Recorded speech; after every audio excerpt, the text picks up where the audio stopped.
So I have questions on that, but let's just dive into, I want to do how about we just kind of step through this in context of like, let's talk about like New York a little bit, and maybe not like try to do an entire book review, but we'll just kind of summarize, I think, some of the key things that happened in New York, and then we'll kind of move to Florida, where you spent probably the balance of, or the majority of your upbringing years, That's right? Where I'm from. It's hometown.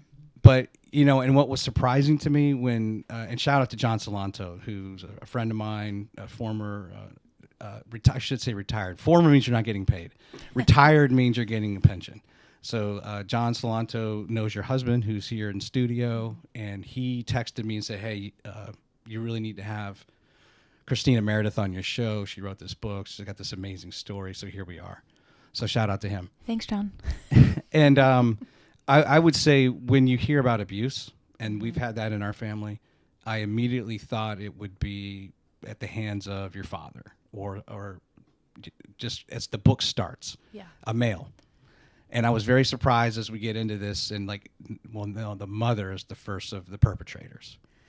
The devouring mother is a real thing. And the basics is that you're from an Irish Catholic family or Italian Catholic, and most of your siblings have the darker complexion, and they looked more like all they Guinea. Didn't look like your mother. No, they all look like my Guinea father. Right. Dark skin, dark eyes, dark hair. I'll send you some photos so you can bleep it in the.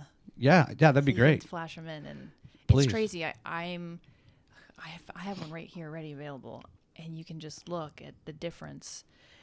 It's just uncanny. And so my mother was Irish, but there's me. Oh wow. There's my dad with all my siblings. That's right. And then look at that blonde hair. That's you.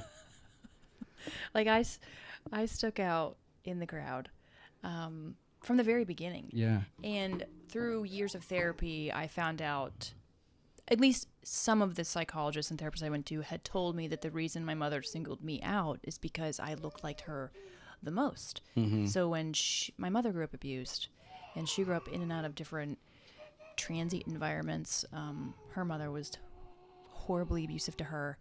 And I think, you know, when you internalize it and you don't work on your junk and work on your trauma, it either devours you in the sense that you become a shell of a human being, mm-hmm. and depression rules you and you end up taking your life most of the times, or the trauma turns you into the beast that you hated. If that's what happens if you don't deal with it, in mm-hmm. my opinion, of mm-hmm. years of working in this area. And so I think my mother had decades of internalized trauma that she did not deal with, and so she became the beast that she hated. And so it was easy for her to look at me and project her own self-hatred onto me because I'm the only one who looked like her. Yeah. And when I first heard that, I was 22 or 23, and I remember thinking, that's the craziest thing I've ever heard. Like, that doesn't make any sense. But now, you know, a decade plus later as a mom, what I thought I understood about my mother, I now don't even understand anything, because I look at my daughter and I couldn't even imagine. Right. She cries too long and I get physically unwell. Like, I cannot even imagine allowing something horrible to happen to her. My entire life is centered around keeping her safe. Mm-hmm. You know, Braylon's got lots of allergies and dangers out in the world, like anywhere we go. To include Publix, last week we put her in the cart, and I forgot to wipe it down, and she wasn't wearing any pants. And so when we picked her up, she had horrible hives on her legs. Really? Because there must have been dairy. Some kid probably had a Go-Gurt or an ice cream, which she's anaphylactic to. And so it's just like, and I felt so guilty because that was me who just put her in that situation, when usually I'm on guard and, you know, is hypervigilant to keep her healthy and safe. So my perspective as a mom, now looking back at my own mother, I'm like, I don't understand how she could hate me so much. Yeah. But it's because she had all this undealt with trauma. And, you know, you either become what you hate or it destroys you and you take your life. And that is how I've seen over the last few decades of working in this field of abuse with kids. You know, the thought that just came to me the other day, I don't know, you exercise, right? You're fit. Yeah. It's been a hard time this last year as a new mom trying to exercise, but we do go walking in the morning, and Yeah. I've got my bands that I just started doing again. But prior to pregnancy and being a mom to a baby, yes, I would hit the gym 3 to 5 times a week. John and I, as you can see, my husband is still very much active in the gym. But for me as a new mom, it's the last place. Like, you know, carrying her around and doing all the things with chores and stuff is the exercise that I get at the moment. For me, it's always like I'll just have these thoughts, these revelations, right? When you're working out, you're running, and so I was running the other day, and I was like, you know, this would sound crazy, but I would love to do an episode with you where we just kind of read the book, and then we stop and say, can you comment on that? Because there's hundreds of moments through the book where it's like, 1 minute, just can we just talk about this for a second?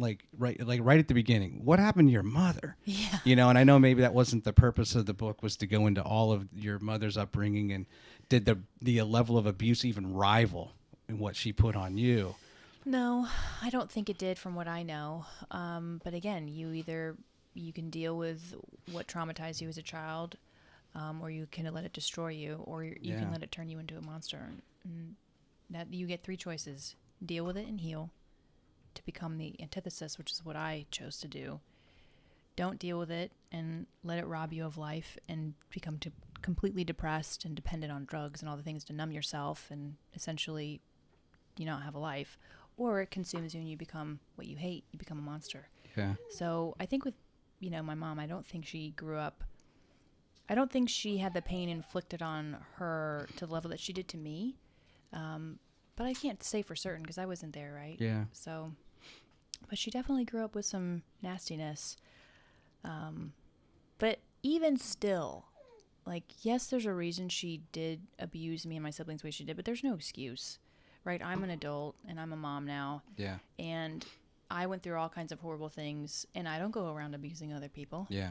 I don't go around, being a victim and claiming that card. Well, I was homeless, or I was in foster care, or I was raped for years. Blah blah blah. No. That's not how we're designed to function, and that's not God's intent for us. When you go through hardships. Yeah. It's so much more fruitful if you turn into something good. Yeah. It's so much better for the world, for the community, for your family, for your own self. I would not be where I am if I decided to be like my mother and be a victim. Yeah. And blame everyone else for all my problems. No, the reason I've been successful and I'm able to have a beautiful family is because I have owned my junk. And I'm like, I don't want to be that. I want to be productive. I want to be positive. I want to be loving. I want to be kind and have forgiveness and have all these things. And I credit that to my faith in the Lord. Jesus is basically my whole life outside of my husband and my daughter. So, he just gave me a different perspective. Reading scripture just gives you a different perspective on how you should handle hardship and suffering.